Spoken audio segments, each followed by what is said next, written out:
सो अब यूके में skill worker visa पे आना होगा और टफ, क्योंकि यहाँ की जो मैक बॉडी है उन्होंने रिकमेंड किया है यूके गवर्नमेंट को कि शॉर्टेज ऑक्यूपेशन लिस्ट को हटा दिया जाए, और उन्होंने कुछ रिकमेंडेशंस दिए जिससे काफी बड़ा और मेजर इंपैक्ट होगा उन लोगों के ऊपर जो कि यूके आना चाहते हैं और यहाँ पे आके जॉब करना चाहते हैं। ये जो एग्जिस्टिंग लोग हैं उन पे भी इंपैक्ट कर सकता है। तो क्या ये पूरा रिकमेंडेशन है, क्या ये जो इन्फॉर्मेशन अभी आई है वो हम लोगों को कैसे इंपैक्ट करेगी, हम पूरी डिटेल में वीडियो में बात करेंगे। तो अगर आप चैनल को सब्सक्राइब नहीं किए तो सब्सक्राइब कर दो और चलो पूरी डिटेल में बात करते हैं कि मैक ने क्या रिकमेंड किया है। सबसे पहले अगर आपको नहीं पता तो मैक एक यहाँ की माइग्रेशन एडवाइजरी कमेटी है जो कि एविडेंस बेस्ड प्रूफ प्रोवाइड करती है गवर्नमेंट को, स्ट्रैटेजिकली डॉक्यूमेंट्स के थ्रू, अपने एविडेंस के थ्रू वो सारा डेटा कलेक्ट करके ट्राई करती है कि यूके गवर्नमेंट को सही डायरेक्शन दे सके, ताकि गवर्नमेंट जो है इमिग्रेशन को उनको आगे कैसे लेके जाना है उसके ऊपर वो अपने मेजर्स ले सके। सो ये एक बॉडी काफी इंपॉर्टेंट फैक्टर प्ले करती है इमिग्रेशन में, अगर यूके गवर्नमेंट में हम बात करें तो अब इस बॉडी ने काफी ज्यादा एविडेंस और डेटा कलेक्ट करके एक डॉक्यूमेंट पब्लिश किया है, और यहाँ के जो गवर्नमेंट है, होम सेक्रेटरी, उनको उन्होंने एक लेटर भी लिखा है और ये मेंशन करा है कि वो चाहते हैं कि शॉर्टेज ऑक्यूपेशन लिस्ट को हटा दिया जाए और कुछ मेजर रिकमेंडेशंस भी करे हैं। तो सबसे पहले तो ये समझना इंपॉर्टेंट है कि उन्होंने ये रिकमेंडेशन क्यों करा है, शॉर्टेज ऑक्यूपेशन लिस्ट पे इतना बड़ा क्वेश्चन क्यों उठाया है। तो मेजर और सबसे बड़ा रीजन जो इस डॉक्यूमेंट में दिया है वो ये उन्होंने बताया है कि यहाँ के जो एम्प्लॉयर्स हैं उन्होंने कहीं ना कहीं लोगों का एक्सप्लॉयटेशन स्टार्ट कर दिया है, क्योंकि शॉर्टेज ऑक्यूपेशन लिस्ट जो कि 2022 में ऐड करी गई थी उसका मेन रीजन ये था कि जो थ्रेशोल्ड सैलरी होती थी या एवरेज थ्रेशोल्ड सैलरी एक एम्प्लॉयर के लिए होती थी, वो एम्प्लॉयर अगर दूसरी कंट्री से लोगों को ले लेता था तो वो अराउंड 80% कम देके भी दूसरी कंट्री से लोगों को बुला के और यहाँ पे एम्प्लॉयमेंट दे सकते थे। तो क्या हुआ, एम्प्लॉयर्स ने इसको एज अ मार्केटिंग यूज करके दूसरे कंट्री से लोगों को यहाँ पे बुला लिया, क्योंकि लोगों को लगता था यहाँ जाना है, अरे हमें इतने पैसे मिल जाएंगे, हम इतना कमा लेंगे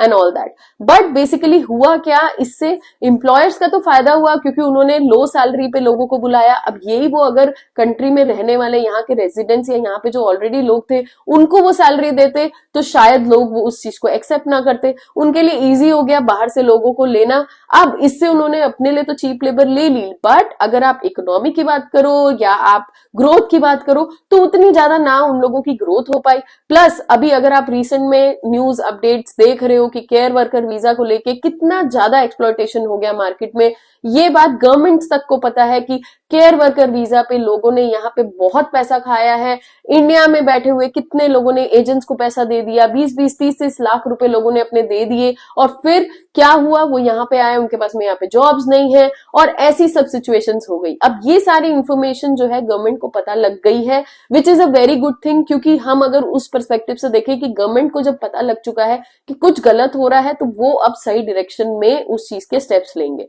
तो हमें ऐसा लगता है कि मैक ने इसी रीजन से ये रिकमेंडेशंस जो अब हम डिस्कस करेंगे वीडियो में, ये रिकमेंडेशन करे हैं। तो मेन जो सबसे बड़ा रीजन है वो यही है कि सैलरी थ्रेशोल्ड से नीचे जो एम्प्लॉयर्स बाहर की कंट्री से लोगों को यहाँ पे बुला लेते थे, क्योंकि वो शॉर्टेज ऑक्यूपेशन लिस्ट का कहीं ना कहीं फायदा उठा रहे थे। क्योंकि शॉर्टेज ऑक्यूपेशन लिस्ट, अगर आपको नहीं पता है, एक ऐसा डॉक्यूमेंट होता है जो कि गवर्नमेंट पब्लिश करती रहती है टाइम टू टाइम। उसमें क्या होता है, उसमें जितने भी एम्प्लॉयमेंट्स या जैसे कि आप कह लो कि जो भी रोल्स होते हैं, जो भी जॉब्स यहाँ पे ओपन होती हैं, वो सारी उस लिस्ट में अपडेट होती हैं। ऑन टॉप ऑफ दैट उसमें एक सैलरी थ्रेशोल्ड भी मेंशन होता है। अब लोगों ने यहाँ पे, जब एम्प्लॉयर्स ने यहाँ पे लोगों ने उस चीज का फायदा उठा लिया तो गवर्नमेंट को ये चीज काफी ज्यादा हाईलाइट में आ गई। अगर आप डेटा की बात करो तो मैक ने काफी अच्छे तरीके से इसको रिकमेंड किया है। इस ग्राफ चार्ट में भी उन्होंने देखो क्लियरली मेंशन किया है कि पहले क्या होता था कि जितनी नंबर ऑफ वैकेंसीज होती थी अपने वीजाज उतने रेज नहीं होते थे, बट 2022 तक आते आते ग्रेजुअली ऐसा पॉइंट आ गया कि जितनी वैकेंसी हो रही है उतने ही वीजा रेज हो रहे हैं,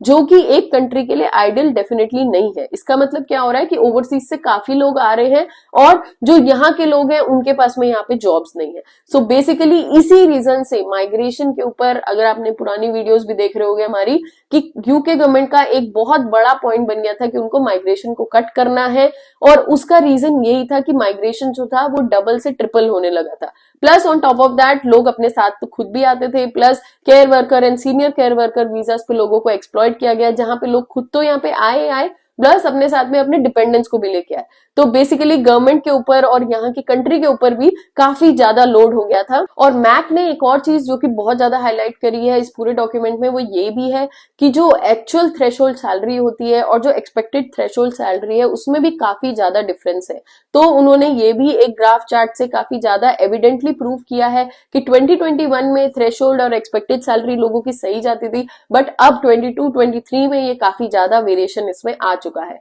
क्योंकि यहाँ के जो एम्प्लॉयर्स हैं उनको ये चेंज मिल चुका था कि उनके पास में कोई भी लिमिट नहीं थी। पहले क्या था कि एक एम्प्लॉयर जब वीजाज आपको इश्यू करता था तो उनके पास एक लिमिट होती थी कि वो एक साल में इतने ही वीजाज इश्यू कर सकते हैं, बट अब उस एम्प्लॉयर के पास में कोई भी रिस्ट्रिक्शन नहीं है, वो कितने भी नंबर ऑफ वीजाज इश्यू कर सकते हैं। तो एम्प्लॉयर्स ने कहीं ना कहीं इस चीज का फायदा उठा के और लोगों को अपनी जो मिनिमम सैलरी देनी थी उससे भी कम सैलरी या यहाँ की जो थ्रेशोल्ड सैलरी से भी एक्सपेक्टेड सैलरी कम देके यहाँ पे लोगों को बुला लिया गया। सो ये बेसिक रीजंस थे जो कि मैक ने इस डॉक्यूमेंट में बताए हैं और यूके गवर्नमेंट को बोला है कि इस चीज पे वो रिएक्ट करें। सो ये है वो डॉक्यूमेंट जो कि आप देख सकते हो, जो कि पब्लिश हुआ है और यूके गवर्नमेंट की वेबसाइट पे ये डॉक्यूमेंट अवेलेबल है, आप जाके भी चेक कर सकते हो। इसमें क्लियरली मेंशन किया हुआ है कि क्या और क्यों उन्होंने क्या क्या रिकमेंडेशन करे। बट कुछ यहाँ पे इंपॉर्टेंट चीज है नोट करने वाली, वो ये है कि जो भी रिकमेंडेशन शॉर्टेज ऑक्यूपेशन लिस्ट में मैक ने रखने को बोले हैं वो मेनली उन्होंने इन ऑक्यूपेशन को टारगेट किया है, जैसे कि managers, laboratory, pharmaceuticals, boat and ship builders, roof toppers, animal care servers, care worker and senior care workers. इसके अलावा उन्होंने ये ग्राफ के तरीके से सब कुछ ये मेंशन करा हुआ है और प्रोपोर्शन भी बताया हुआ है कि कितने ऑक्यूपेशन में कितनी एलिजिबिलिटी हुई है, लोगों ने क्या कितना उनको काम मिला है एंड ऑल दैट। तो इसमें हम डिटेल में बात नहीं करेंगे, बट मैं ये आपको डॉक्यूमेंटेशन दिखाना चाहती थी कि अगर आप भी अच्छे से इस चीज को समझना चाहते हो कि मैं ये इन्फॉर्मेशन आपको कहां से दे रही हूँ, तो वो ये इस डॉक्यूमेंट से आ रही है। बट अगर हम एक और चीज इंपॉर्टेंट बात करें तो वो ये है कि इन्होंने step by step her occupation के अंडर उन्होंने मेंशन किया है और गवर्नमेंट को ये प्रूफ दिया है कि भाई आपको शॉर्टेज ऑक्यूपेशन लिस्ट को क्यों रिमूव कर देना चाहिए। फॉर एग्जांपल अगर हम ये एग्जांपल लें शेफ का, तो उन्होंने क्लियरली मेंशन किया है कि इसका ग्रोइंग थ्रेशोल्ड रेट 17,100 है, but minimum salary if it is on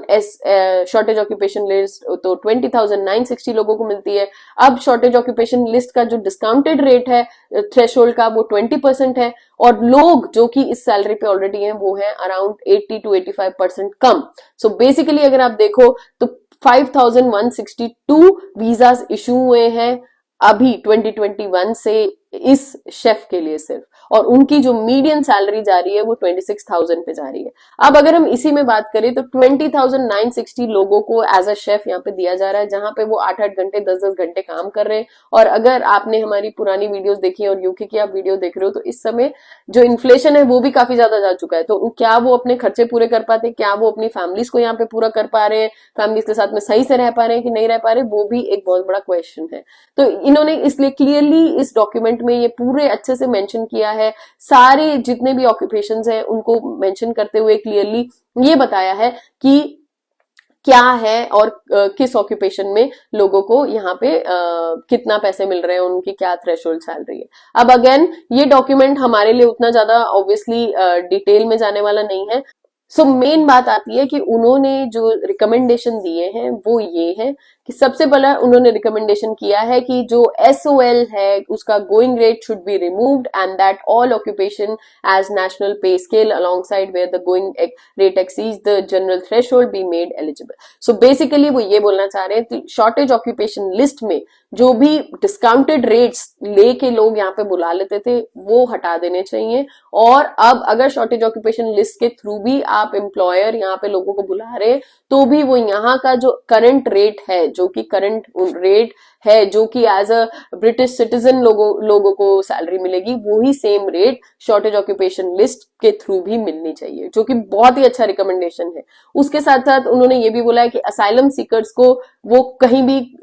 able होने चाहिए काम करने के लिए, they should have that opportunity. उसके साथ साथ उन्होंने थर्ड रिकमेंडेशन ये भी करा है कि क्रिएटिव वर्कर वीजा रूट जो है वो अपडेट होना चाहिए। तो ये भी एक अच्छी पॉजिटिव न्यूज है, क्योंकि उन्होंने ये रिकमेंड किया है कि क्रिएटिव वर्कर वीजा पे भी अब एडिशन होना चाहिए। Plus on top of that government को उन्होंने ये रिकमेंड किया है कि ईदर वो शॉर्टेज ऑक्यूपेशन लिस्ट को हटा दें या उसमें मेजर अमेंडमेंट्स ले आए, और उन्होंने ये बोला है कि अब वो एक मेजर रिव्यू भी कंडक्ट करना चाहते हैं स्प्रिंग 2024 में, अराउंड अप्रैल 2024 में, जहां पे ये पता लगेगा कि गवर्नमेंट अगर कुछ और डायरेक्ट नहीं करेगी तो ये जो मैक बॉडी है ये फिर से एक्शन लेगी, फिर से अपना एक ऐसा डॉक्यूमेंट पब्लिश करेगी और गवर्नमेंट को बताएगी कि क्या फैक्ट्स हैं, क्या फिगर्स हैं और उनकी माइग्रेशन स्ट्रैटेजी क्या होनी चाहिए। ऑन टॉप ऑफ दैट उन्होंने नेक्स्ट रिकमेंडेशन ये दिया है कि if SOL is retained, we suggest the government to make the name change। तो उन्होंने बोल दिया है कि आपको इसका नाम शॉर्टेज ऑक्यूपेशन लिस्ट नहीं रखना चाहिए, आपको इसका नाम चेंज करके इमिग्रेशन सैलरी डिस्काउंट लिस्ट कर देना चाहिए,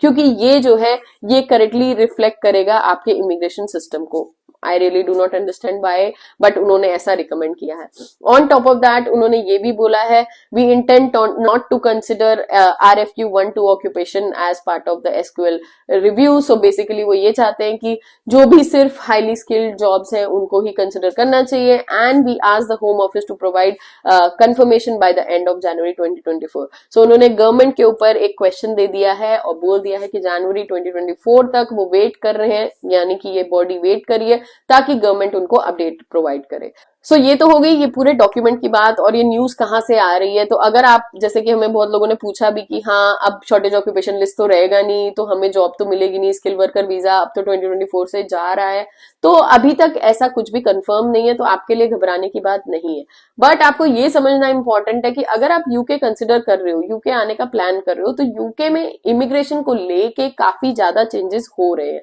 हमने बहुत सी वीडियोस में हम यही बात कर रहे हैं कि यूके में इमिग्रेशन अब स्ट्रिक्ट हो गया है। अगर आप देखो स्टूडेंट्स के लिए ऑलरेडी वो स्ट्रिक्ट कर चुके हैं, जहां पे डिपेंडेंट्स अब उनके साथ में 2024 से नहीं आ पाएंगे। अब स्टूडेंट्स पे इससे ज्यादा वो स्ट्रिक्टनेस नहीं कर सकते, क्योंकि यहाँ की जो इकोनॉमी का सबसे बड़ा चंक है वो इंटरनेशनल स्टूडेंट्स ही लेके आ रहे हैं। अब हमें पता है कि डिपेंडेंट वीजा ना लाने पे बहुत सारे स्टूडेंट्स जो हैं वो यूके से लेके दूसरी कंट्रीज पे मूव करेंगे, और वो हम अपने व्यूअर्स को रिकमेंड भी करते हैं। अगर आप फैमिली वाले हो तो आप अपनी फैमिली को छोड़ के नहीं जा सकते हो, राइट। तो और बहुत से लोग हैं जो कि एक कंट्री में या स्पेशली यूके मूव होने के लिए पहले स्टूडेंट वीजा रूट ले लेते थे, अब वो रूट नहीं लेंगे। तो गवर्नमेंट को भी ये चीज समझ आ गई है, तो क्या पता अब ये जो स्किल वर्कर वीजा रूट पे ये रिस्ट्रिक्शंस को लगाया जाए, अब वो शॉर्टेज ऑक्यूपेशन लिस्ट की तरह से होगा या कुछ और तरीके से होगा, ये हमें नहीं पता। बट हम लोग भी वेट कर रहे हैं यूके गवर्नमेंट की तरफ से कोई भी लेटेस्ट अपडेट्स आने का, और अगर कोई भी अपडेट आएगा तो हम इस चैनल पे आपके साथ में जरूर शेयर करेंगे। उसके साथ साथ अगर आपको कोई भी रिकमेंडेशन चाहिए, कोई भी हमसे क्वेरी है, तो आप 1-to-1 सेशन बुक कर सकते हो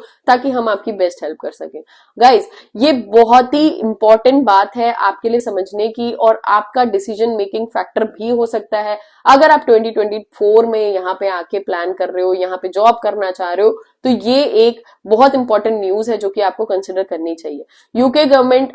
अभी के लिए उन्होंने कुछ भी ऐसा अपडेट नहीं दिया है, तो अगर आपके पास अपॉर्चुनिटी है तो ग्रैब करिए और आइए यहाँ पे जॉब करिए बहुत अच्छे से। आप जो भी आपकी सैलरी यहाँ पे मिल रही है, ट्राई करो कि आप सही तरीके से कंपनसेट करो और यहाँ पे अपनी ड्रीम जॉब लेके यहाँ पे आ जाओ। अगर कोई भी क्वेश्चन है, कोई भी क्वेरी है, आप कमेंट सेक्शन में हमसे पूछ सकते हो। लिंक ये जो डॉक्यूमेंट का है वो भी सब कुछ आपको डिस्क्रिप्शन में मिल जाएगा। So will come up with next video soon. Till then take care, bye.